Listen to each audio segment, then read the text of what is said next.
Ô Zé, olha nós aqui de novo para mais uma viagem com história do velho. Aqui vamos continuar com a história do Arigó. Arigó e Arlete foram visitar uma mulher que já estava moribunda e que fazia parte de uma família que era muito próxima deles. A família e amigos já estavam reunidos no quarto da mulher, onde o padre lhe aplicava a extrema-unção. Extrema-unção é um dos últimos rituais católicos antes da morte de uma pessoa. O padre tinha acabado de se retirar quando Arigó e a esposa chegaram. Entraram com um tom de respeito à família e à doente de um avançado câncer de útero. Arigó estava de cabeça baixa, fazendo uma oração, fazendo uma prece pela mulher. Logo, ele começou a ter uma sensação estranha. Começou a sentir umas vibrações que saíam da cabeça até os pés. E um certo torpor, um tremor, uma tremedeira. Então, os seus olhos começaram a ficar enevoados. Ele saiu quietinho em direção à cozinha e voltou de lá com uma faca enorme na mão. As pessoas no quarto ficaram assustadas. Com uma voz autoritária, mandou que as pessoas se afastassem. E as pessoas não tiveram coragem de dizer nada, ficaram nos seus cantos quietinhas. Arigó levantou as cobertas da doente e enfiou aquela faca enorme entre as suas pernas e iniciou uma cirurgia. Algumas pessoas não aguentaram ver aquilo e saíram do quarto. Arigó manejou a faca cortando as carnes da doente. Ela se encontrava deitada e imperturbável. Depois do corte, Arigó enfiou a mão no ventre da mulher e fez uns movimentos de torção forte, tirando de lá uma massa sangrenta que era um enorme tumor. Dirigiu-se para a cozinha novamente, onde jogou a faca e a massa sanguinolenta dentro da pia. Sentou-se numa cadeira que tinha ao lado da pia e lá ficou. Tudo foi muito rápido. Os presentes não conseguiram acreditar no que tinham visto. A mulher não tinha nenhum sangramento. O único sangue presente foi o que saiu junto com o tumor. As pessoas pareciam ter ficado em um estado de paralisia. E de repente pareceram despertar, e um dos parentes foi em busca de um médico. Os outros, que estavam paralisados, olhando para Arigó, sentado naquela cadeira, com a cabeça entre as mãos e soluçando, também pareceram despertar. Uma das mulheres pegou uma bacia com água quente e toalha e foi na direção do quarto da moribunda. A esposa de Arigó se ajoelhou ao lado dele, com os olhos cheios de lágrimas. Por sua vez, Arigó parecia que estava em outro mundo e nem sequer conseguia responder as perguntas da esposa. Depois que Arigó voltou a se controlar, a ter controle sobre si, a esposa segurou ele pelo braço e, chorando, carregou ele para fora da casa. Logo em seguida, chegou o médico. Foi examinar a paciente. Primeiro, viu se não tinha nenhuma hemorragia e constatou que não, que estava tudo bem. A paciente estava consciente, sem dor.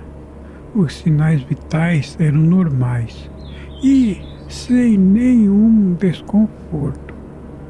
Não sabia ao certo o que é que tinha acontecido, mas sentia-se bem aliviada. O médico pediu que as pessoas explicassem o que tinha acontecido e elas contaram em detalhes todos os acontecimentos. O médico então examinou aquela massa extraída da mulher e não teve dúvida de que se tratava de um tumor uterino e o tamanho que não se podia mais operar. Ele guardou aquela massa com a intenção de levá-la para fazer estudos maiores. Novamente, deu mais uma examinada na mulher para poder se certificar de que tudo estava bem. O médico disse que nunca tinha presenciado uma situação tão estranha quanto aquela em todo o seu tempo de medicina. Ele não tinha como afirmar qual seria o prognóstico daquela paciente, mas alguns dias depois ele recebeu a informação de que ela estava melhorando. A cidade ficou ainda mais abalada com este caso, depois de já ter passado pelo caso do senador. Em poucos dias, se formou uma fila na porta da casa do Arigó de pessoas que imploravam que ele as curasse. O Arigó imaginava o que isso ia causar na igreja e por isso foi ao encontro do clérigo em busca de ajuda. As autoridades da igreja ordenaram que Arigó não cedesse àquelas súplicas. E ele bem que tentou resistir, mas o Dr. Fritz estava cada vez mais difícil de segurar. Além do mais, ter salvado aquela mulher que estava à beira da morte aumentou nele o desejo de auxiliar aquelas pessoas que necessitavam de atendimento.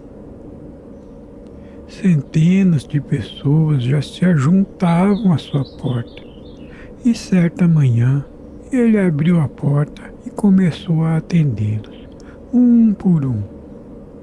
No final do dia, ele mal se lembrava de tudo que tinha feito. As pessoas é que lhe contaram que ele fez cirurgias, usou faca de cozinha, usou tesouras simples, escreveu umas receitas complicadas, mas com os termos corretos dos medicamentos. Ele não perguntava nada aos pacientes. Seus diagnósticos eram imediatamente feitos, bastando que cada paciente se aproximasse.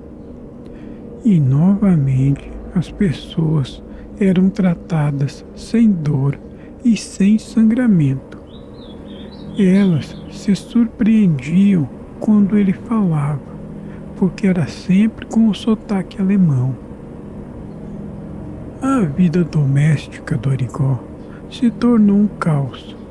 Dia após dia, ele continuou atendendo os doentes, com pouquíssimas lembranças do que acontecia durante o seu dia. Mas, em meio ao caos, ele percebeu que suas dores de cabeça, seus pesadelos e as alucinações tinham passado. Arigó continuava sendo católico fervoroso, frequentando a igreja e fazendo a comunhão. Mas as coisas não estavam fáceis. A igreja estava se mostrando mais severa e exigia que Arigó parasse com aquilo, ou ele seria considerado um elemento indesejável ao olhar da igreja. Ele, por outro lado, sentia que era obrigado a continuar com o seu trabalho, com as suas curas. Centenas de pessoas o procuravam todos os dias e eles precisavam dele. Logo, ele foi procurado por um homem que se chamava Orlandino Ferreira. Esse Orlandino fazia parte de um grupo kardecista de Congonhas. Mas a conversa que ele teve com o seu Orlandino, nós vamos ver mais adiante. Por enquanto, o velho vai ficando por aqui com a história. E na próxima viagem nós continuaremos. Continue à direita e depois vire à esquerda.